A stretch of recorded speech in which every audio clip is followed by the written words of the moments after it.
नमस्कार, मैं मौसमी शर्मा बनारस ग्लोबल टाइम्स से। और आज हम मौजूद हैं वाराणसी के जाने माने शिक्षा संस्थान CHS स्कूल के पूर्व प्रिंसिपल NK शाही के यहाँ। आज शिक्षा दिवस के इस शिक्षक दिवस के इस अवसर पर आज हम उनसे जानेंगे कि शिक्षा, शिक्षक और विद्यार्थियों के बीच कैसा संबंध होता है जिससे समाज में नई दिशा मिलती है। मैं डॉक्टर NK शाही हूँ, पूरा नाम नवल किशोर शाही। मेरी शिक्षा जो है काशी हिंदू विश्वविद्यालय से हुई है। मैथमेटिक्स में मैं PhD हूँ और 1976 से मैं सेंट्रल हिंदू स्कूल कामाख्या पर है, बनारस यूनिवर्सिटी का मदर इंस्टीट्यूशन है, क्योंकि बनारस यूनिवर्सिटी का स्टार्ट जो है वो वहीं से हुआ था, उसी इस संस्था से हुआ था। क्योंकि BHU का अपना कोई जगह नहीं था, तो पहले जो भी क्लासेज माता इनोवेशन वहाँ चलाती थे, तो उन्होंने मालवीय जी को हैंड ओवर कर दिया वह कॉलेज। तो मालवीय जी का वो मदर इंस्टीट्यूशन, BHU का वो मदर इंस्टीट्यूशन हो गया। तो मैं वहाँ पर प्रिंसिपल रहा 2002 से लेकर 2014 तक।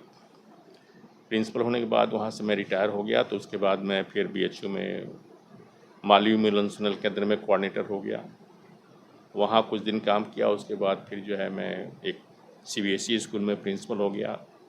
यहाँ से बनारस से थोड़ा बाहर था, बिहार बॉर्डर के पास, वहाँ 2 साल रहा। वहाँ से फिर आ गया तो फिर जो है वहीं कामाख्या पर एक आर्किड इंटरनेशनल स्कूल है CBSE का, वहाँ पर डायरेक्टर के रूप में काम कर रहा हूँ अभी। मेरा जीवन 1976 से 1976 से आज तक शिक्षा जगत से जुड़ा हुआ है। ये भगवान की कृपा है मेरे ऊपर कि मैं आज भी बच्चों को कुछ अपना ज्ञान दे रहा हूँ। बहुत बड़ी बात है सर। ऐसे तो मतलब शिक्षा और शिक्षक का महत्व बहुत बड़ा है। तो आज शिक्षक दिवस है, तो आप बताइए कि आपके लिए शिक्षक दिवस कितना महत्व रखता है आपके जीवन में। देखिए, शिक्षक दिवस का जो मुख्य उद्देश्य है वह यह जन्मदिन एक्चुअली सर्वपल्ली राधाकृष्णन जी का है, जो हमारे भारतवर्ष के द्वितीय राष्ट्रपति रहे हैं और प्रथम उपराष्ट्रपति भी रहे। काशी हिंदू विश्वविद्यालय में भी कुलपति का काम उन्होंने किया। वो बहुत बड़े विचारक, फिलासफर थे, हमारे भारतवर्ष के विद्वान व्यक्ति थे। उनका जन्मदिन है, तो उनके जन्मदिन पर जब उनके शिष्यगण जब उनके पास गए, जब वो राष्ट्रपति थे, तो उनसे शिष्यों ने कहा कि सर हम आप लोगों का आपका जन्मदिन मनाना चाहते हैं। तो राधा कृष्णन जी ने कहा कि मेरा जन्मदिन मनाने के मैं पक्ष में नहीं हूँ, मैं नहीं चाहता हूँ कि मेरा जन्मदिन कोई मनावे। हाँ, अगर आप बहुत मुझे प्रेशर डालते हैं तो मैं इतना कह सकता हूँ कि मेरे जन्मदिन के नाम पर आप शिक्षक दिवस के रूप में मनाइए। शिक्षक दिवस मनाने का उनका बहुत दूरगामी सोच थी, वो बहुत दूरगामी सोचते थे। उनका ये सोच था कि हमारी भारतवर्ष की जो आने वाली पीढ़ी है, जो बच्चे हैं, उनको जब शिक्षित किया जाएगा, और उनको शिक्षित किया जा सकता है केवल टीचर्स के माध्यम से ही शिक्षित किया जा सकता है। उनको शिक्षा देने का काम केवल हमारे देश के शिक्षक ही करते हैं। इसलिए शिक्षक दिवस के रूप में मनाया जाएगा। तो शिक्षक अपनी जिम्मेदारी को समझेंगे, शिक्षक अपने कर्तव्यों को समझेंगे, और भारत की जो आने वाली पीढ़ी है उनको अच्छा से अच्छा शिक्षा देंगे, जिससे कि हमारा देश उन्नत करेगा। और कोई सी भी देश की उन्नति उसके यहाँ की शिक्षा पर ही निर्भर करती है। इस चाणक्य ने भी कहा है, हमारे चाणक्य ने भी कहा यही कि किसी भी देश की उन्नति उसके वहाँ पर जो शिक्षा का स्टैंडर्ड है उसी पर निर्भर करता है। तो बहुत दूरगामी उनका सोच था हमारे सर्वपल्ली राधाकृष्णन जी का। तो उस उद्देश्य से आज शिक्षक दिवस मनाया जाता है। तो शिक्षक इस चीज़ को मानते हैं कि एक महान पुरुष हम लोगों के याद में, हम लोगों के इज्जत प्रतिष्ठा के लिए अपना जो जन्मदिन है उन्होंने अपना समर्पित किया। तो हम शिक्षकों को भी आज के दिन यह निर्णय करने का एक मौका मिलता है कि हमने क्या किया और क्या करना है, और हमें समाज के लिए और कितना कर सकते हैं, इस पर विचार करने का आज दिन है।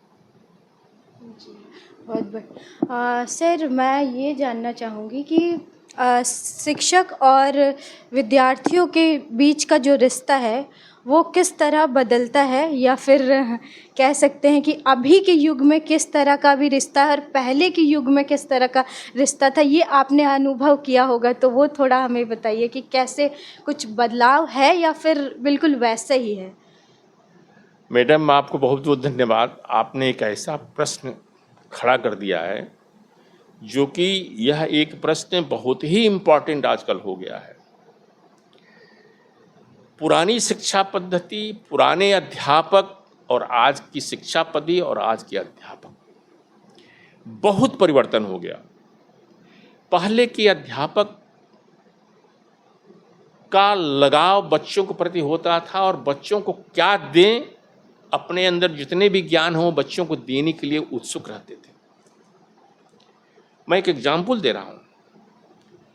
जैसे राधा कृष्णन जी ही थे, उस समय वो कलकत्ता यूनिवर्सिटी में प्रोफेसर थे। तो उनको हमारे मालवीय जी, मदन मोहन मालवीय, जो हमारे काशी हिंदू विश्वविद्यालय के कुलपति थे, उन्होंने कहा कि मैं अस्वस्थ चल रहा हूं, आप आइए थोड़ा मेरा विश्वविद्यालय को संभालिए। और मेरे पास इतना धन तो नहीं है कि मैं आपको उतना दे सकूं, क्योंकि मेरा विश्वविद्यालय दान पर चल रहा है। हाँ, ये है कि जो कुछ भी आपके होंगे तो मैं दूंगा। तो राधा कृष्णन जी ने कहा उसे कि देखिए, मुझे कुछ चाहिए नहीं, यह मेरा सौभाग्य है कि आप ऐसे महापुरुष मुझे बुला रहे हैं। मुझे सिर्फ 2 दिन की तनख्वाह दीजिएगा, मैं उस 2 दिन के तनख्वाह में ही काम करूंगा। यह सोच उस समय के अध्यापकों का, और ये बहुत पुरानी चीजें नहीं हैं। पिछले अभी 1948 की बात है, 1948 की बात कर रहा हूँ। 1948 से कितना हुआ, हम समझते हैं 100 साल हुआ, लगभग 100 साल भी नहीं हुआ, अभी नहीं हुआ, अभी 100 साल नहीं हुआ। इतने दिन पहले अगर एक अध्यापक का सोच इस तरह से है कि मुझे कहीं ऐसे जगह पर शिक्षा देने के मौका मिल रहा है जहाँ पर पैसे की कोई महत्व ही नहीं रखना है, तो उस समय के अध्यापकों का यह सोच और आज के शिक्षा का व्यवसायीकरण हो गया है। उस समय जो विद्यालय हुआ करते थे, शिक्षक हुआ करते थे, उनका उद्देश्य कुछ दूसरा था। आज के विद्यालय और शिक्षक का उद्देश्य दूसरा हो गया। आजकल हर एक टीचर गवर्नमेंट इंस्टीट्यूशन में जाना चाहता है। क्यों जाना चाहता है? क्योंकि गवर्नमेंट इंस्टीट्यूशंस में मुझे ज़्यादा से ज़्यादा वेतन मिलेगा और काम अपने मर्जी से मैं करूँगा। लेकिन वहाँ पर पहले क्या था कि वहाँ पर काम बच्चों के मर्जी से होता था। बच्चे जो चाहते थे, छात्र जो चाहता था, उसके अनुसार अध्यापक काम करता था। बच्चों की समस्याओं को अध्यापक दूर करता था।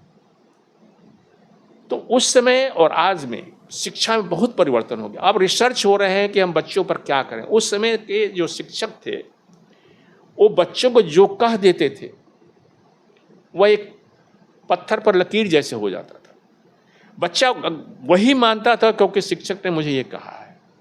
आज की समस्या ये हो गई कि आज हम लोगों के पास पेरेंट्स भी आते हैं, फादर मदर आते हैं, अपना दुखड़ा रोते हैं कि सर बच्चा हमारा आपके यहाँ पढ़ने आता है, आप कुछ समझाइए, मेरी तो बातें ही नहीं मानता है ये।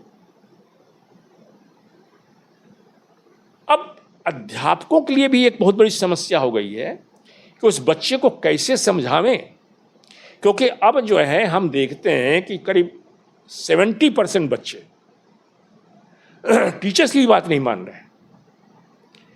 जैसे ही उनको जो है टीनेज में आ रहे हैं, 12 साल 13 साल की अवस्था हो रही है, उनका सोच बदल रहा है। वो मॉडर्न युग में आ रहे हैं। मोबाइल देखना, टीवी देखना, फिल्में देखना, बाहर क्या हो रहा है उसमें ज़्यादा आनंद ले रहे हैं। कक्षाओं में जाने में उनको डर लगता है, नहीं जाना चाहते हैं, क्योंकि वो समाज की चीज़ों से प्रभावित हो गए। अब टीचर्स भी परेशान हो गया कि तो मेरी बहुत बड़ी जिम्मेदारी हो गई। आजकल बच्चे घर छोड़कर भाग जा रहे हैं। पहले के अध्यापक टीचर मार देते थे बच्चों को, तब भी बच्चा जो है उसी सम्मान से टीचर से ही मिलता था, माता पिता से ही मिलता था।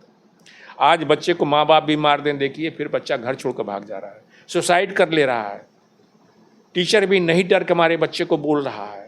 हमारा एजुकेशन सिस्टम क्या हो रहा है, हमें खुद बहुत तकलीफ होती है कि हम लोग उन पहले के बच्चों को पढ़ाया है और आज के बच्चों को पढ़ा रहे हैं। आज के बच्चों में वह भाव नहीं रहा शिक्षक पर। इसलिए आज शिक्षकों को बहुत बड़ी जिम्मेदारी हो गई है समाज को सुधारने की। अब यह शिक्षक कैसे सुधारेंगे, बहुत मुश्किल हो गया है, क्योंकि अर्थ प्रधान देश हो गया अब मेरा। हर लोगों को अर्थ दिखाई दे रहा है। अगर ज़्यादा पैसा किसी इंस्टीट्यूशन में मिल रहा है, प्राइवेट में भी जहाँ पर है, अगर जिस प्राइवेट स्कूल में ज़्यादा पैसा मिल रहा है वहाँ वो चले जा रहे हैं, क्योंकि उनको पैसा दिखाई दे रहा है। हम ये नहीं करें कि पैसे से काम नहीं होता, पैसे से काम होता है, जीवन पैसे से ही चल रहा है, महंगाई है, हर चीज़ें महंगे हो गए, तो जीवन पैसे से चलना है। फिर भी उनका एक लगाव होना चाहिए छात्रों के साथ। और टीचर्स का भी लगाव हम देखते हैं धीरे धीरे कम होता जा रहा है। शिक्षण संस्थाओं में शिक्षा का जो स्तर है वो भी धीरे धीरे गिरता जा रहा है। तो हमारे सर्वपल्ली राधाकृष्णन जी कहते थे कि वास्तविक शिक्षक वही है जो बच्चों को किताबी ज्ञान न ठूसे, उनको इस कदर बनावे कि कल आने वाली जो चुनौतियां हैं उसके लिए वो तैयार रह सके। भविष्य में उसके पास क्या समस्याएं आएंगी उसके लिए वो तैयार हो। इस तरह का शिक्षक इस तरह के छात्रों को शिक्षक बनावें। लेकिन आजकल केवल कोर्स पढ़ा देना, ये कोर्स है पढ़ा दो, एग्ज़ाम दिला दो, एग्ज़ाम ये इम्पॉर्टेंट है, पढ़ लो, नंबर दे दो, परीक्षा पास करने की प्रवृत्ति हो गई है बच्चों में। और टीचर भी केवल कोर्स कंप्लीट करके अब उनको कल के, इसीलिए आज देखेंगे समाज में सबसे बड़ी समस्या हो रही है कि अब बच्चे जैसे ही पढ़ लिख कर कुछ करने लग रहे हैं अपने माता पिता को भूल जा रहे हैं। माता पिता उनके लिए हेडेक हो जा रहे हैं। बहुत सारे ओल्ड हाउसेज खुल रहे हैं, ओल्ड मैन हाउसेज खुल रहे हैं जहाँ पर बुढ़े लोग जाकर रह रहे हैं। बड़ी स्थिति खराब है। ये केवल एजुकेशन कारण ऐसा हो रहा है कि बच्चों के अंदर वो भाव नहीं है, लगन नहीं है कि हम जो है। उसका मुख्य कारण ये है कि हमारी जो शिक्षा पद्धति वो भी बदल रही है। पहले की हमारी जो संस्कृति थी, सनातन संस्कृति की जो शिक्षा थी, उसमें नैतिक शिक्षा दी जाती थी बच्चों को। बच्चों को नैतिक चीज़ पढ़ाई जाती थी कि तुम्हारा कर्तव्य क्या है। गीता, रामायण आप देखेंगे तो गीता में बहुत सारे उपदेश दिए हुए हैं समाज के लिए कि आप ये करिए। रामचरितमानस हमारा ग्रंथ है, उसको पढ़िए। उसमें केवल किससे क्या रिलेशन है, एक बच्चे का पिता से क्या रिलेशन है, भाई से क्या रिलेशन है, दोस्त का क्या रिलेशन है, हर लोगों का रिलेशन दिया हुआ है। अब वो सब चीज़ें बच्चों को नहीं पढ़ाई जाती। अब नई नई चीज़ें पढ़ाई जा रही हैं जिससे बच्चों को उस तरफ से हमारा संबंध खत्म होता जा रहा है। तो जिससे बच्चे जो है अब सेल्फ सेंटर्ड होते जा रहे हैं, उनके लिए दूसरा कुछ नहीं है। और जब तक आप दूसरे के लिए कुछ समाज में ना काम कर सकें तो फिर वो पढ़ाई, वह शिक्षा बेकार है। शिक्षा का उद्देश्य यही है कि आप इस तरह तैयार होइए कि अपने आसपास या आपसे जो भी है उनको भी आप कुछ बनाइए, दीजिए, करिए, उनको भी डेवलप करिए, तब शिक्षा का मेन महत्व है। सर, आपने इतने साल शिक्षा में दिया है, शिक्षा संस्थान में आपकी पूरी जीवन अभी कंटिन्यू चल ही रही है। तो सर, आपका कोई ऐसा कोई पल जो आपके लिए बहुत यादगार रहा हो, जिसे याद करके आप हमेशा मतलब आपका मन खुश हो जाता हो कि ये बहुत अच्छा पल रहा मेरे जीवन का, वो थोड़ा हमें बताइए। ये तो बहुत, आपने हमारे जीवन की बहुत सारी घटनाएं हैं जिन घटनाओं को मुझे बहुत हमेशा याद रहती है। जब मैं प्रिंसिपल था तो वहाँ पर थोड़ा सा बच्चों के अंदर जो हमने सोचा कि एक डिसिप्लिन डेवलप किया जाए। थोड़ा सा हमें ज्वाइन करने के बाद लगा कि डिसिप्लिन यहाँ की थोड़ी सी बच्चों की गवर्नमेंट इंस्टीट्यूशन होने के कारण थोड़ा सा कम लगा मुझे। तो सबसे पहले तो मैं वहाँ गया तो जितनी बाउंड्री वगैरह टूटी हुई थी सब बाउंड्री बनवा दिया, बच्चों को गेट से अंदर बंद कर दिया। हालांकि वहाँ बाहरी लोग टहलने आते थे, काफ़ी प्रेशर डाला उन लोगों ने। हमारे कुलपति जी को भी उन लोगों ने कांटेक्ट किया, कुलपति जी भी हिल गए क्योंकि कुछ केंद्र के नेता भी उसमें आ गए थे। लेकिन फिर भी मैं अडिग रहा, बाउंड्री कंप्लीट किसी को बाहरी को आने का नहीं है। बच्चों को डिसिप्लिन में लाना, समय से आओ, समय से पढ़ो। उनको इतना तगड़ा डिसिप्लिन मैंने डेवलप किया कि बच्चे जो है बहुत ही काफ़ी हमसे प्रभावित हुए। अंदर से डर भी लगता था, लेकिन बच्चे ये समझते हैं कि कौन हमारा हित का काम करता है और कौन हमारे अहित का काम करता है।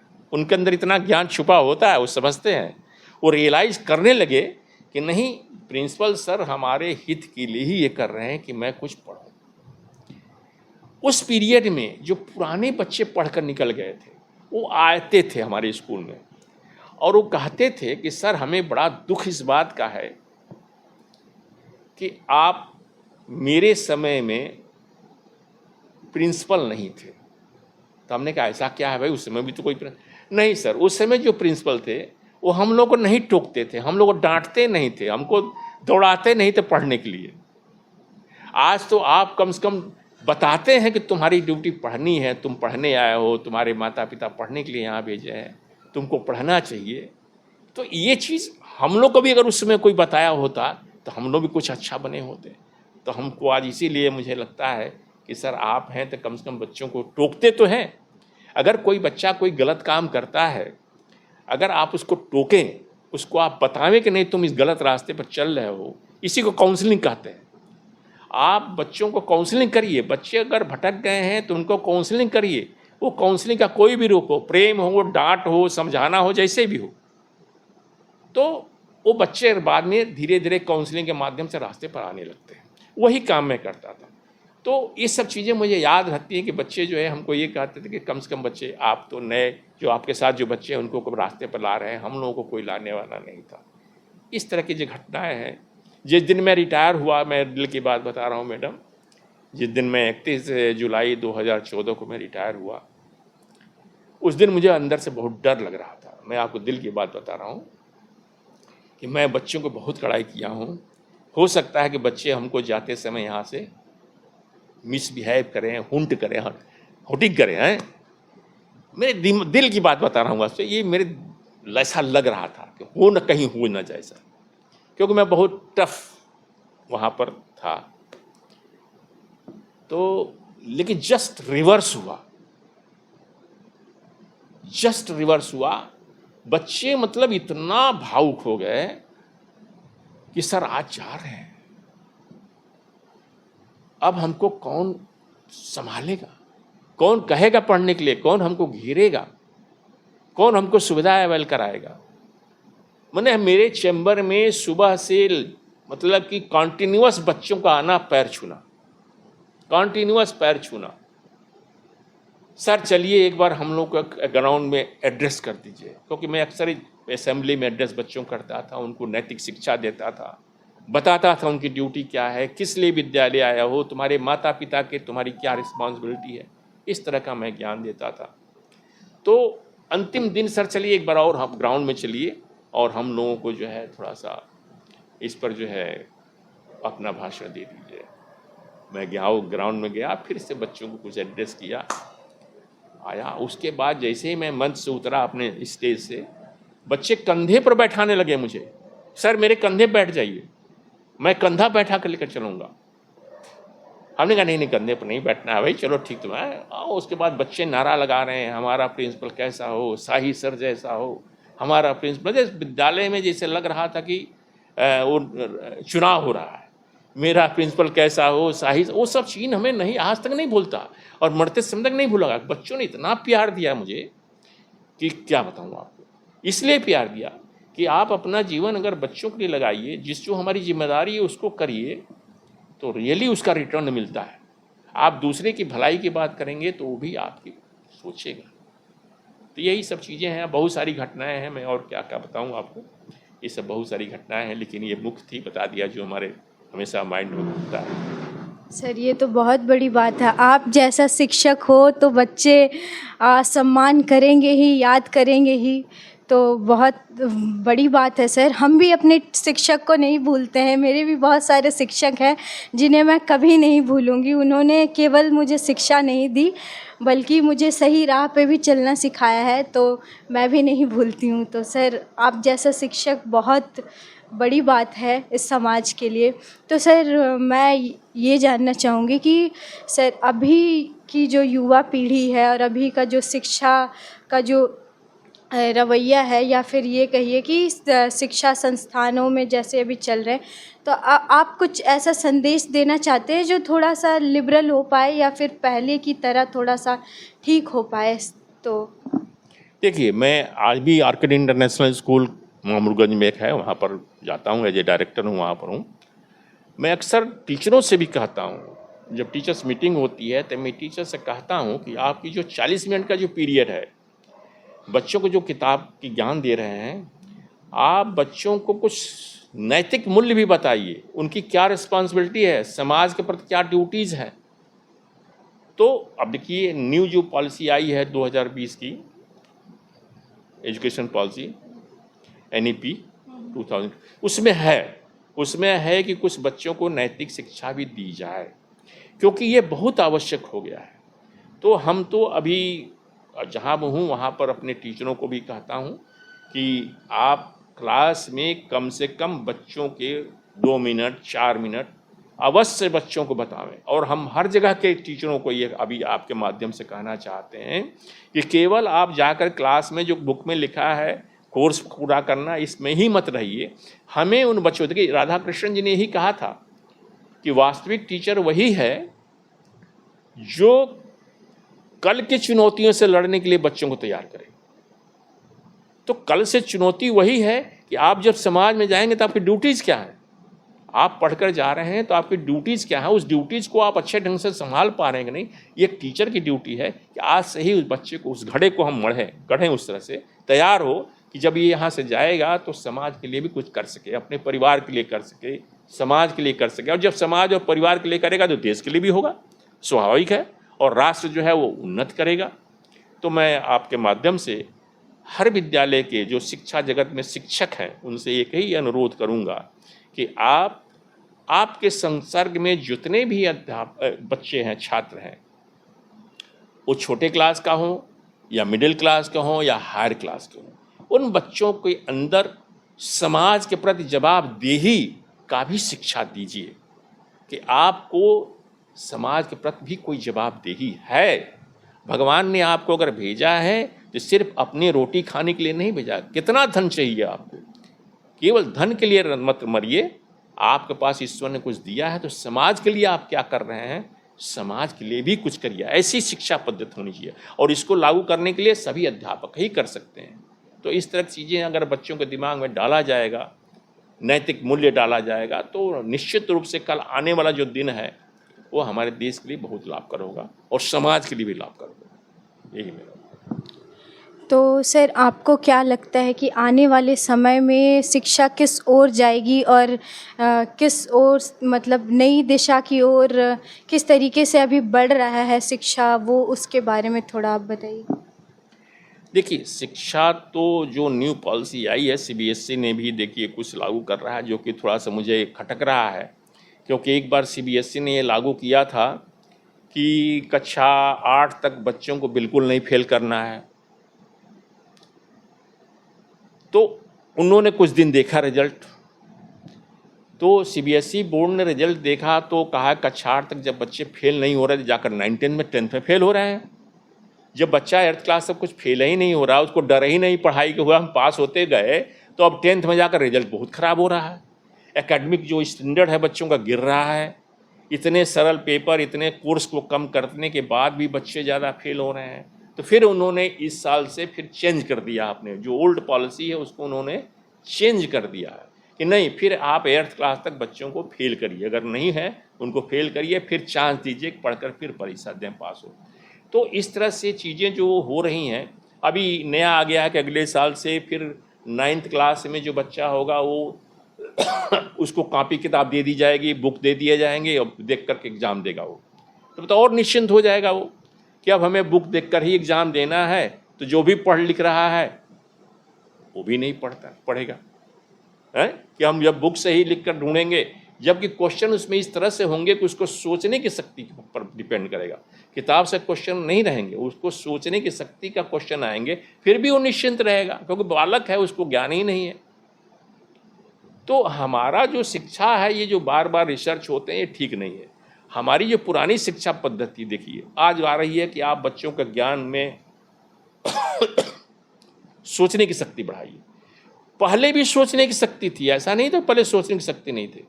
देखिए हम लोग जब एमएससी में पढ़ते थे, हमारे गुरुजी थे, वो कहते थे कि इस समय जो नहीं तुमको समझ में आ रहा है तुम रट लो, जब रट लोगे तो कल तुमको समझ में आने लगेगा कि हमने जो रटा है उसके मीनिंग क्या है। पहले भी गुरुकुल वर्ग में यही हुआ करता था, गुरुदेव जो है पूरे ग्रंथ रटा देते थे, रटने के बाद उनको अर्थ भी समझने आने लगता था। तो इस तरह से जो शिक्षा पद्धति अब धीरे धीरे जा रही है, अब यह शिक्षा पद्धति टोटल कंप्यूटराइज होता जा रहा है। सब चीज़ें जो है ऑनलाइन होती जा रही हैं, किताबें गौड़ होती गई, अब सब चीज़ें बच्चे जो है ऑनलाइन देख रहे हैं, मोबाइल पर ज़्यादा डिपेंडेंट हो गए, कंप्यूटर लैपटॉप पर ज़्यादा डिपेंडेंट हो गए। तो उनके पास, बच्चों के पास अब जो है बैठने की शक्ति नहीं है, लिखने की शक्ति खत्म होती जा रही है, अब वो बैठ नहीं रहे हैं। तो ये सब चीज़ें थोड़ा ड्रॉबैक हो रही हैं एजुकेशन में, जो कि आने वाले दिनों के लिए ठीक नहीं है।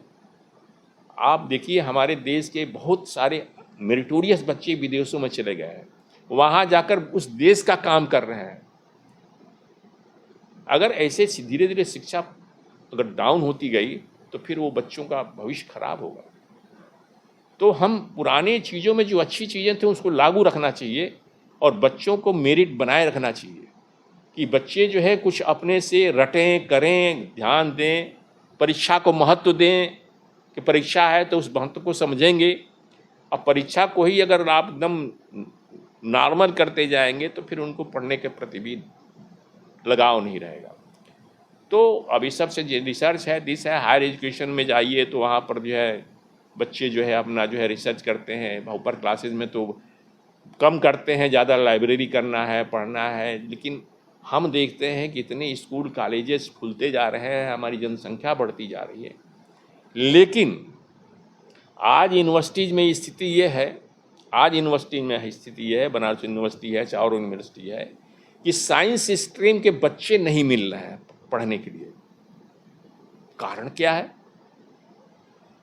कारण यही है कि जितने क्रीम बच्चे हैं वो या तो इंजीनियरिंग में चले जा रहे हैं या तो मेडिकल में चले जा रहे हैं।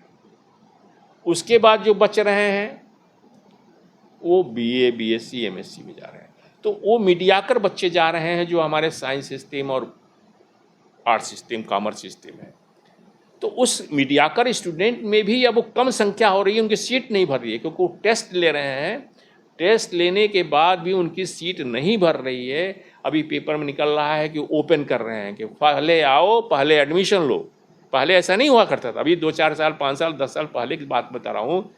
छट जाते थे बच्चे, हम भी CHS में एडमिशन करते थे, हम लोग लिस्ट निकालते थे और बच्चों को रोते हुए जाते थे, उनका एडमिशन नहीं होता था, क्योंकि हमारी मजबूरी थी, हायर मेरिट पर बंद हो जाता था, दूसरे स्कूल में हो जाते थे पढ़ने। आज यूनिवर्सिटी जो में स्थिति हो गई है कि वो बुला रहे हैं कि आओ हमारे यहाँ एडमिशन ले लो पढ़ने के लिए। कारण क्या है कि हमारे शिक्षा का स्तर जो है वो धीरे धीरे जो मेरिटोरियस बच्चे हैं वो इंजीनियरिंग, मेडिकल चले जा रहे हैं। तो ये प्रॉब्लम्स हो रही है कि जो मेरिटोरियस बच्चों की संख्या कम हो रही है, मेरिटोरियस बच्चों की संख्या कम हो रही है, और मीडियाकर और लो बच्चे जो है वो ज़्यादा हो रहे हैं। तो ये शिक्षा पद्धति ऐसा किया जाए कि जिसमें कि इस पर ज़्यादा गवर्नमेंट को सोचना चाहिए। हम लोग तो भाई जो हम लोग ड्यूटी हम करते हैं, लेकिन शिक्षा पद्धति में जो बनाने वाले इसके पॉलिसी वाले हैं उनको ये पॉलिसी बनानी चाहिए कि ये संख्या कम होनी चाहिए, ज़्यादा मेरिटोरियस हो। जो लो है, मिडिल वाले भी उसी इस कैडर में जाए, तो उससे साइंस में डेवलप होगा, अच्छे बच्चे साइंस में जाएंगे, रिसर्च वर्क ज़्यादा होगा और नई नई खोज होंगी। जो कम बच्चे होंगे वो भी मीडियाकर में आ जाएंगे, तो वो भी समाज को कुछ दे सकते हैं। तो शिक्षा पद्धति में बहुत सारी चीज़ें सुधार करने की है, और इस पर जो है गवर्नमेंट वही सोचना चाहिए कि हम इस कदर करें कि हमारे हर बच्चे को शिक्षा मिले। अब देखिए, शिक्षा हर बच्चों को देने के लिए क्या है, गवर्नमेंट लागू कर दी है mid day meal. Mid day meal क्या है? ये है खाना खाने आओ, घर से बच्चे थाली लेकर खाना खाने आते हैं, फिर भाग जाते हैं। तो एक अट्रैक्शन के लिए कि स्कूल आवें, एक अट्रैक्शन के लिए स्कूल आवें, शिक्षा में लागू किया गया कि उनके अंदर अट्रैक्शन हो कि स्कूल में आवें। पहले स्कूल में नहीं आते थे, कम से कम खाने के बहाने आएंगे, और खाने के बहाने आएंगे तो कम से कम स्कूल में रुकेंगे। लेकिन अब स्कूल में रोकने की जिम्मेदारी किसको है? वहाँ पर जो टीचर अपॉइंटेड हैं, दिस है दैट है, उनकी जिम्मेदारी है। अब वो कितना करते हैं, क्या नहीं करते हैं, भाई ये तो उनकी जिम्मेदारी है, उस पर मैं कुछ कमेंट नहीं कर सकता। लेकिन कुछ रूट काज ऐसे हैं जिसको गवर्नमेंट को देखना पड़ेगा, ध्यान देना पड़ेगा। सबसे इम्पोर्टेंट चीज़ ये है कि रूल रेगुलेशन इस प्रकार बने कि अध्यापक को भी डर हो कि हम ये चीज़ नहीं करके देंगे तो मेरा सर्विस में रहना मुश्किल है। जब इस तरह की चीज़ें जब होंगी तब जाकर शिक्षक भी अलर्ट होगा। अभी शिक्षक अलर्ट नहीं रहता, जैसे ही उसको नौकरी मिल जाती है गवर्नमेंट की, वो निश्चिंत हो जा रहा है। ठीक है, बच्चे आएंगे तो पढ़ाएंगे, नहीं आए, अरे भाई ठीक है, जो बच्चे आए उनको मेरिटियस बनाइए, पढ़ाइए, करिए। जितने गवर्नमेंट स्कूल्स हैं बताइए, आप शिक्षा का स्टैंडर्ड इसी से आप नाप सकते हैं। जितने भी गवर्नमेंट स्कूल्स हैं उसमें कितने परसेंट जितने भी शिक्षक वहाँ पढ़ाने वाले हैं वो अपने बच्चों को पढ़ाते हैं। शिक्षक वही हैं, लेकिन वो अपने बच्चों को उस स्कूल में नहीं पढ़ा रहे हैं। क्यों नहीं पढ़ा रहे हैं? आप प्रश्न होना चाहिए ना कि आप इस विद्यालय में शिक्षक हैं, आपको सरकार तनख्वाह दे रही है, तो आप अपने बच्चों को भी पढ़ाइए उसी स्कूल में। तो जब वो बच्चा, उनका भी बच्चा कंपलसरी होगा कि नहीं आपका भी बच्चा इस स्कूल में पढ़ेगा, तो देखिए फिर वो अपने बच्चों को पढ़ाएंगे तो और भी बच्चे पढ़ेंगे। तो वो अपने बच्चों को दूसरी जगह भेज देते हैं पढ़ने के लिए, उनका बच्चा दूसरा पढ़ रहा, और जो गाँव देहात जहाँ जो बच्चे हैं उसमें पढ़ रहे हैं। तो जितने भी ये लोग हैं वो सब अपने बच्चों को दूसरे स्कूल में पढ़ाते हैं, गवर्नमेंट संस्थाओं में कोई भेज नहीं रहा है। तो क्या हमसे स्टैंडर्ड बताएं? आप इसका मतलब खुद एक्सेप्ट कर रहे हैं, जिनको जिम्मेदारी दी गई है उस विद्यालय की, वो खुद एक्सेप्ट कर रहे हैं कि यहाँ का स्टैंडर्ड ठीक नहीं है, हम अच्छा स्टैंडर्ड नहीं दे रहे, हमारा बच्चा दूसरे स्टैंडर्ड स्कूल में पढ़ेगा। तो ये सब चीज़ें दूर होनी चाहिए, इस पर विचार होना चाहिए, एक लार्ज स्केल पर देश में चलना चाहिए बहस कि ये सब चीज़ें हों, जिससे कि वास्तव में शिक्षा का स्टैंडर्ड छोटे से लेकर के बड़े तक सब एक समान। और जब तक इस तरह से स्टैंडर्ड नहीं देश में होगा, तब तक इस तरह से डिफरेंसेस बने रहेंगे और समाज में कुरीतियाँ आती जाती रहेंगी। तो मेरा इतना ही कहना है कि शिक्षा पर गहन विचार करने की ज़रूरत है, और हम सब लोगों को मिल करके सरकार से रिक्वेस्ट करना चाहिए कि आप इस तरह से पॉलिसी डेवलप करिए जिससे कि हम जो वंचित हैं वो केवल भोजन करने ना आवे स्कूल में, उनको अच्छी शिक्षा भी मिले और जागरूक हों, जिससे कि देश के लिए भी कुछ कर सकें, समझ सकें।